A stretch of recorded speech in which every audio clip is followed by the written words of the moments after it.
ሰላም ጤና ይስጥልኝ ከፍሪ ፕሬስ ቻናል የዕለቱን ዜናዎች ይዘን ቀርበናል። መልካም ሞላ ነኝ።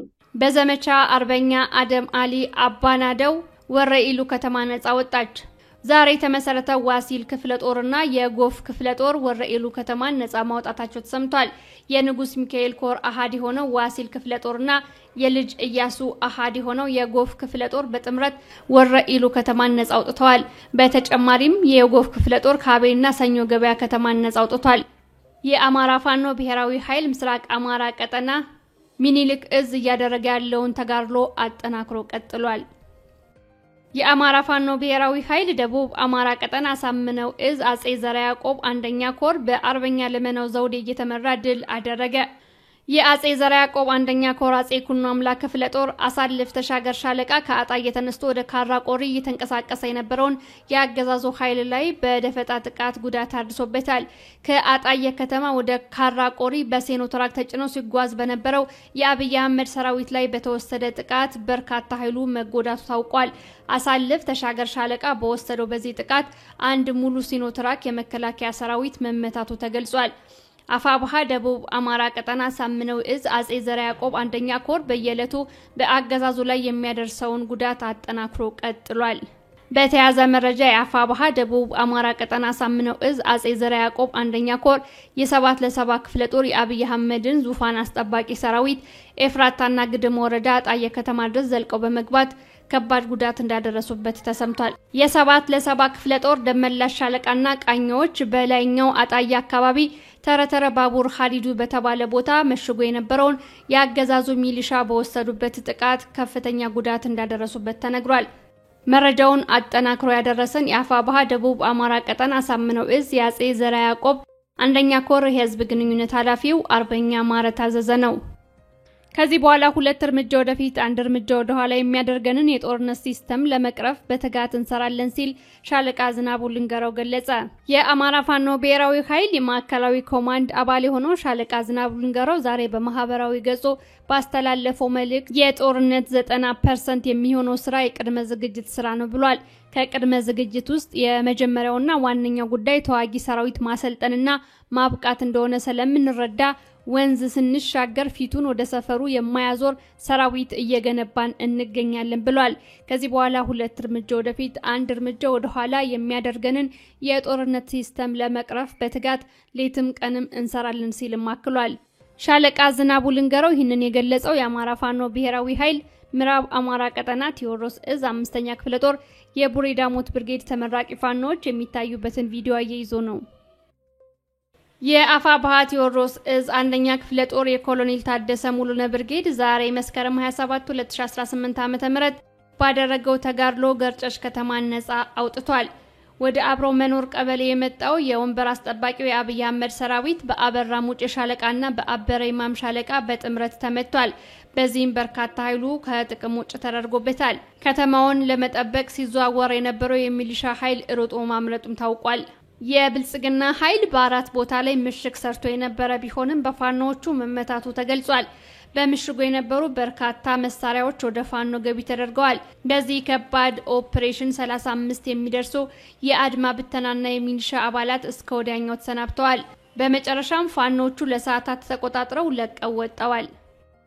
በተያያዘ ዜና የአፋብሃ ምዕራብ አማራ ቀጠና ቴዎድሮስ እዝ ጃዊ መተከል 4ኛ ክፍለ ጦር ገሞራው ብርጌድ ደጀን ሻለቃ ወደ ጃዊ ፈንድቃ ከተማ በመግባት በአገዛዙ ኃይል ላይ ጥቃት አደረሰ። ዛሬ መስከረም 27 2018 ዓ.ም የደጀን ሻለቃ በሰራው ኦፕሬሽን በርካታ የአገዛዙ ኃይል መመታቱ ተገልጿል። ስቦ መምታት የሚለው መርህ መተግበሩ ተገልጿል። ውጊያው በደጀን ሻለቃና ኤፍሬም ሻለቃ በጥምረት እንዲሁም በገሞራው ብርጌድ ልዩ ተወርዋሪነት ተመርቷል። ከፍተኛ ምት የደረሰበት የአገዛዙ ኃይል ወደ ጃዊ ከተማ ሸሽቶ መሄዱ ተገልጿል። በሌላ መረጃ የባህር ዳር ብርጌድ በሁለት አቅጣጫ ከአገዛዙ ኃይል ጋር ባደረገው ውጊያ ድል አድርጓል። በአንዳሳ ቀበሌና ጢስ አባይ ዙሪያ ልዩ ስሙ ወጅር ወልደማታ ሎማ ቀበሌ ላይ ከአገዛዙ ኃይል ጋር ባደረገው ውጊያ ድል ማድረጉ ተገልጿል። የአማራ ፋኖ ብሔራዊ ኃይል ምስራቅ አማራ ቀጠና ሚኒልክ እዝ እጅግ አስፈላጊና ወታደራዊ ስትራቴጂክ መሬት ሲል የገለጸውን ጋሸና ከተማን ከልህ አስጨራሽ ውጊያ በኋላ መቆጣጠሩን አስታወቀ። ተጨማሪ መረጃዎችን እንደደረሱን የምናካፈላችሁ ይሆናል። በዘመቻ አባናደው ሚኒሊክዝ ነፃ ባወጣቸው ቀጠናዎች ህዝባዊ ውይይትና የህዝብ አስተዳደር መዋቅር መዘርጋት ስራ እየሰራው ነው ብሏል። ዛሬ መስከረም 27 2018 ዓ.ም የሚኒሊክዝ የድርጅትና የኮር ከፍተኛ አመራሮች የጉባ ላፍቶ ወረዳ ሳንቃ ህዝብ ጋር ውይይት አድርገዋል። የህዝቡን ጥልቅ አስተያየትና ምክር በማዳመጥም የህዝባዊ አስተዳደር መዋቅር ዘርግተናል ብለዋል። በውይይቱ የሳንቃ ከተማ ህዝብ የአብይ አህመድ አገዛዝ የአማራ ህዝብ ላይ ሁለንተናዊ አደጋ የጋረጠና የዘር ማጥፋት የፈጸመ መሆኑን ሳንቃ ጤና ጣቢያን በድሮን በማውደምና ሐኪሞችን ጨምሮ በርካታ ታካሚ ወገኖችን በጠራራ ፀሐይ በአደባባይ እጅግ አሰቃቂ ግፍ ፈጽሞ አሳይቶናል ብለዋል። የሳንቃ ከተማና የአካባቢው ማህበረሰብ ከዚህ በኋላ እንደቀደመ ጊዜያችን አቅማችን በፈቀደ ሁሉ በጉልበት በጊዜያችን በእውቀትና በዱዓ እንዲሁም በጸሎት ከልጆቻችን ጎን ቆመን ስርዓቱን እንታገለዋለን ሲሉ ገልጸዋል። በጥቂት ቆራጦች የተጀመረው ተጋድሎ ዛሬ ብዙዎችን ከጎኑ አሰልፎ ቀጥሏል ሲል አርበኛ ስለሺ ከበደ ገለጸ። አርበኛ ስለሺ ይህንን መልእክት ያስተላለፈው በፋኖዎች ምርቃት ወቅት ነው። አብይ አህመድና ግብረ አበሮቹ በሰሜኑ ጦርነት ከፍተኛ ዋጋ የከፈለው የአማራ ህዝብ አጽሙ በትክክል ሳያርፍ ከጉዳቱ ሳያገግም የተደፈሩ እህቶችና እናቶች ስብራት ሳይጠገን በቅጡ እንኳን መስዋዕትነቱ ሳይነገር ነበር ወደ ሌላ ዙር ጦርነት ያስገባን ብሏል። የሥርዓቱ ዋነኛ ምክንያት አረመኔው የብልጽግና አገዛዝና አማካሪዎቹ ያቀዱት አማራን ትጥቅ የማስፈታት ፕሮጀክት እንደሆነ በአደባባይ ቢታወቅም ስውር ዓላማው ደግሞ በአማራ ህዝብ ላይ የዘር ማጥፋት ወንጀል በመፈጸም የዲሞክራሲ ለውጥ በማምጣት መብቱንም ማንነቱንም የማይጠይቅ በስነ ልቦናም በቁጥርም የኮሰመነ አማራን በማምጣት የኢትዮጵያን ነባራዊ ሁኔታ በመለወጥ በአዲስ ቀመር ሀገሩን አፍርሶ መስራት ነበር። የአማራ ልዩ ኃይልን በይፋ በማፍረስ ምልክቱ ሲታይ በታሪክ አጋጣሚ እንደገና የተወለደው የፋኖ መዋቅር የጸረ አረመኔ አገዛዝን ትግል በጠመንጃ በመምራት በወሰደው አቋም የሀገሪቱም የቀጠናውን ፖለቲካ ከፖለቲካ ተንታኞች ግምት ውጭ ሆኖ የአብይ አህመድን አማራን የማጥፋት ቅዠትም ህልም ሆኖ አብይም ከገባበት የጦርነት አረንቋ መውጫ አጦ አማራውም ትላንትም በምላሱ ያጭበረበረውን አገዛዝ ከማስወገድ ውጭ አማራጭ እንደሌለው አውቆ በመተናነቅ ላይ ይገኛል። በጥቂት ቆራጦች የተጀመረው ተጋድሎ ዛሬ ብዙዎችን ከጎን ያሰለፈ ቢሆንም ዓላማው ስርዓታዊና መዋቅራዊ ለውጥን ለማምጣት ያለመ እንደመሆኑ መጠን ስርዓትና መዋቅር ያለው ተዋጊ ኃይል ማሰልጠን፣ ማስታጠቅ፣ ማደራጀት፣ ማሰማራትና መቆጣጠር የሁልጊዜም ተግባሮቻችን ናቸው። የፋኖች የምረቃ ፕሮግራምም የዚሁ ተልዕኮ አካል መሆኑ ይታወቃል። ይህ ትግል ስርዓት የመንቀልና የመትከል ነው ስንል ከሌሎች ኃይሎችም ጋር የምንተባበረበት እንደመሆኑ የምንገነባው ኃይል የምናሰለጥነው ሰራዊት ለአማራ ህዝብ ብቻ ሳይሆን ለሌሎች ኢትዮጵያውያንም ተስፋ መሆን ይገባዋል። መሬት ያለው ሰራዊት በኃይል እየተማረከ 4 ኪሎ ያለው ትዕዛዝ ሰጭ ደግሞ የፖለቲካና የዲፕሎማሲ መንገድ ጠፍቶበት እየተተራመሰ ያለበት ወሳኝ ጊዜ ላይ ነን ያለነው ያለው አርበኛ ስለሺ መጪው ጊዜም በተለይም መጪው ወራት እስካሁን ከነበረው በተለየ ትጋትና ጽናት የምንሰራበት ነው ብሏል። አፋባሃ ምዕራብ አማራ ቀጠና ቴዎድሮስ እዝ ጃዊ መተከል 4ኛ ክፍለ ጦር አባይ መተከል ብርጌድ ከማህበረሰቡ ጋር ውይይት አደረገ። ውይይቱ የህዝቡን ዘላቂ ሰላም በማስጠበቅ ጸረ ሰላም ኃይሎች ላይ ክትትል በማድረግና ሁለንተናዊ ዘላቂ የልማት ፕሮጀክቶች ላይ የተመለከተ እንደሆነ ታውቋል። መረጃው የፋኖ ያዕቆብ ጌታውን ነው። የአባ ኮስተር ብርጌድ 4ኛ ሻለቃ ከህዝቡ ጋር ውይይት አካሄደ። የአማራ ፋኖ ብሔራዊ ኃይል ምዕራብ አማራ ቀጠና ቴዎድሮስ እዝ የ8ኛ በላይ ዘለቀ ክፍለ ጦር አመራሮች ከአባ ኮስተር ብርጌድ 4ኛ ሻለቃ የጎበዝ አለቃና የኋላ ደጀን ከሆኑ ህዝብ ጋር ሰፊ ውይይት አድርገዋል። ሃይማኖት አባቶች፣ የቀበሌ ፍትህ አካላት፣ የቀበሌ ጊዜያዊ አስተዳዳሪዎችና የኋላ ደጀን ህዝቡ ተገኝቷል። በውይይቱም የመልካም አስተዳደር ችግሮችን በመፍታት የጎበዝ አለቆችን የሥራ አፈጻጸም በመገምገም ፋኖ ከማህበረሰቡ ጋር ያለው ግንኙነት በተመለከተም ሰፋ ያለ ውይይት መካሄዱን ገልጸዋል። ውይይቱን የመሩት የክፍለ ጦር አመራሮቹ ስለ አማራ ህዝብ ትግል ወቅታዊ ፖለቲካን በተመለከተ በስብሰባው ለተገኙ የማህበረሰብ ክፍል አባላት ገልጸዋል። የፖለቲካ ትምህርትም ተሰጥቷል። የብልጽግና አገዛዝ የጨረቃ ሁለተኛ ደረጃ ትምህርት ቤትን ቁሳቁስ አወደመ። በአማራና በአማራነት ላይ ሁለንተናዊ ጥፋት እያደረሰ የሚገኘው አገዛዙ ትምህርት ቤቱን ባሳዛኝ ሁኔታ ጉዳት አድርሶበታል። በደንበጫ ዙሪያ ወረዳ የሚገኘው የጨረቃ ሁለተኛ ደረጃ ትምህርት ቤት የወታደር ካምፕ በማድረግ በውስጡ ያሉ ንብረቶችን፣ መጻሕፍቶችን፣ ወንበሮችን፣ ብላክቦርዶችን፣ ኮምፒውተሮችን፣ በሮችን፣ የመጻፍ መደርደሪያዎችንና ሌሎች ንብረቶች በአገዛዙ ወድመዋል። ዕለታዊ መረጃዎቻችን ቀጥለዋል። ዋሲል ክፍለ ጦር ተመሰረተ። አፋባሃ ምስራቅ አማራ ቀጠና ሚኒሊክ እዝ ንጉስ ሚካኤል ኮር በዛሬው ዕለት ተበታትነው ይታገሉ የነበሩ አደረጃጀቶችን ወደ አንድ በማምጣት ዋሲል ክፍለ ጦርን መስርቷል። ክፍለ ጦሩ ቀጣይ የሚሰጠውን ግዳጅ በአስተማማኝ ብቃት መፈጸም የሚያስችል ቁመና ላይ መሆኑን የክፍለ ጦሩ አዛዥ አርበኛ እንድሪስ ኢማም ተናግሯል።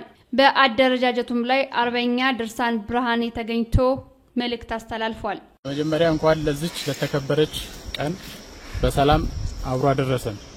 በመቀጠል እንግዲህ በዚህ በትግላችን መስመር አንድነትን መስርተን ምስራቅ አማራ እዝ እንደገና በዳግም ከተታ የነበረውን የሁሉንም የክፍለ ጦራችንን ወደ አንድ ክፍለ ጦር በማምጣት ለዚህ ለተከበረች ቀናችን ሁላችንም የአንድነትና የቀጣይነት የትግል መስመራችን አጋዥ አድርገን ሁላችንም ባለንበት በወጣንበት የህብረተሰባችን የአማራ ህዝብ የተጣለብንን የሁሉና ትግል የሰመረ ለማድረግ ሁላችንም በአብሮነት ቆርጠን ለመታገል የአማራ ህዝብ የወከለልን ወለም ለህዝባችን የወጣነው የቁርጥ ቀን ልጆች ሆነን እስከተገኘን ድረስ ማንኛችንም በወጣንበት አላማ ጸንተንና ተቋቁመን ትግላችንን የወጣለት የሰብ በቀንነትና በታማኝነት ለመወጣት ሁላችንም ከጥንት ጀምሮ አባቶች በጦር በጋሻ ያሸነፏትና የጣሊያን ወረራ ያስወገዱበትን ታሪክ ለማስመለስ እኛም ደግሞ አሁን በዘመነ ቴክኖሎጂ ታግዘን በዘመናዊ መሳሪያ ታግዘን አሁን ላይ የድሮ የወል ስማችንን የፋኖነት ተምሳሌ በመመለስ እንደገና ዳግም የአማራነት የፋኖነት ታጋይነታችንን በአግባቡ እናስመሰክራለን ማለት ነው። ስለዚህ እንደ አጠቃላይ እዙ ወደ አንድ ሲመጣ የኮሩ የአማራ ፋኖ ብሔራዊ ኃይል ምስራቅ አማራ ቀጠና ሚኒሊክ እዝ ንጉስ ሚካኤል ኮር ተብሎ የተመሰረተ መሆን ዋሲል ክፍለ ጦር ተብሎ የተመሰረተ መሆኑን በይፋ ሁሉም እንዲረዳው እናደርጋለን። በዚህም የኮሩ ዋና ኮር አመራሮች የክፍለ ጦሩ ዋና አዛዥ እንድሪስ ኢማም፣ የክፍለ ጦሩ ዘመቻ መሪ ጎሽዬ ሰይድ፣ የክፍለ ጦሩ አስተዳደር ጸጋይ እሸቱ ጸጋይ ተስፉ፣ የክፍለ ጦሩ ሎጂስቲክ ፍቅረ ማርያም ሸዋ፣ የክፍለ ጦሩ የፖለቲካ ዘርፍ ሰይድ እንድሪስ ሲሆኑ ሌሎችም አደረጃጆች በመከተልና ያልተዋቀሩ አደረጃጆችን ቀጣይ ላይ በአግባቡ ሰርተን ይፋ የምናደርግበት ይሆናል ማለት ነው። ስለዚህ የሚጠበቀው በዚህ ክፍለ ጦር የኔ ነው የከሌ ነው ሳንል በሻለቃዎች በአራት ሻለቃ በውስጣችን በዚህ ክፍለ ጦር ውስጥ አቅፈን ይዘን ሁላችንም ይችን ሻለቃ በመምራት ወደ አንድ በማንጣት የተበታተኑ ሻለቃዎችንና ብርገዶችን ወደ ክፍለ ጦር በመጠቅለል በአንድ ሆነን ትግላችንን በታማኝነትና በቅንነት ለህዝባችን ለወጣንለት ትናንት ለተሰዉ ወገኖቻችን ወንድሞቻችን የተሻለ ራዕይና ተስፋ ሆነን በጎ ስራ ሰርተን ለአማራ ህዝብ የወደፊት የቁርጥ ቀን ልጅ ሆነን ታጋይነታችን አስመስክረን የወጣለት ስራና ትግላችን እስከመጨረሻው ጫፍ ድረስ ልንታገል ሁላችንም ጸንተን ልንቆምበት ይገባል ማለት ነው። የዕለቱ ዜናዎች እነዚህን ይመስላሉ። ስለተመለከታችሁን ከልብ እናመሰግናለን። መልካም ሞላ ዜናዎችን እየመራው አብራችሁ ቆየው። ጤና ይስጥልኝ። አዲስ መጽሐፍ በአዲስ አይነት የምረቃ ስነ ስርዓት ሀገረ ካኦፒ ይዘቱ ፖለቲካዊ ዓላማው የትግል መሳሪያ ግብዓት ሆኖ ማገልገል ነው። ደራሲው ከሩብ ክፍለ ዘመን በላይ በሆነው የፖለቲካ ተሳትፏቸው የምናውቃቸው አቶ ልደቱ አያሌው ናቸው። ሀገረ ካኦፒ በተለየ የአቀራረብ ስልት ተጽፎ በተለየ መንገድ ሊመረቅ ተዘጋጅቷል። በኢንተርኔት አደባባይ በህዝብ ታዳሚነት ይመረቃል። መራቂው እርሶ ኖት። የምረቃው ቦታ ደግሞ የእጅ ስልኮ ወይንም ቴሌቪዥኖ ይሆናል። የምረቃው ዕለት ቅዳሜ ጥቅምት 1 ቀን 2018 ዓ.ም ከአመሻሹ 12 ሰዓት ጀምሮ በአውሮፓውያኑ የቀን አቆጣጠር ኦክቶበር 11 ቀን በዋሽንግተን ሰዓት አቆጣጠር ከቀኑ 11 ሰዓት ኤኤም ጀምሮ ሀገረ ካኦፒ ምን ቁም ነገር ሊያስነብበን ተጻፈ? ከዚህ በልዩ አቀራረብ የተጻፈ ድርሰትስ ኢትዮጵያውያን ምን እንማር እንችላለን? የእነዚህ ጥያቄዎች መልስ በ20 ታዋቂ የሀገራችን ፖለቲከኞችና ምሁራን በምረቃው ዕለት ተብራርቶ ይቀርባል። በዚህ ልዩ የምረቃ ስነ ስርዓት ታዳሚ እንዲሆኑ እርሶም በታላቅ አክብሮት ተጋብዘዋል። ከበርካታዎቹ የቀጥታ ስርጭት አቅራቢ መገናኛ ብዙሃን መካከል አንዱን ይምረጡና የምረቃ በዓሉ ቀጥተኛ ተሳታፊ ይሁኑ። በምረቃው ዕለት በልዩ ሁኔታ የተጻፈውን ይህንን መጽሐፍ በልዩ ሁኔታ በእጆ ያስገቡታል። በዚህ ልዩ የምረቃ ስነ ስርዓት ላይ በኢንተርኔት አደባባይ ተገኝተው የግዥ ጥያቄውን በማቅረብ በደራሲው የእጅ ጽሑፍ በስሙ የተፈረመውን ዲጂታል መጽሐፍ በቀጥታ ይግዙ። ሀገር ውስጥ ለሚገኙና መጽሐፉን ገዝተው ለማንበብ አቅሙ ለሌላቸው ወገኖችም ስፖንሰር የመሆን ድርሻን ይጋሩ። በዋትስአፕ ቁጥር 2027740046 በኢሜል አድራሻ hagerekop@gmail.com የግዥ ጥያቄውን ማቅረብ የሚችሉ ሲሆን በምረቃው ዕለት ይፋ በሚደረግ የባንክ አካውንት ቁጥር የመጽሐፍ ግዥና የስፖንሰር ክፍያ እንዲፈጽሙ የሚያስችል ሁኔታም ተመቻችቷል። ሀገረ ኮፒ በልደቱ አያሌው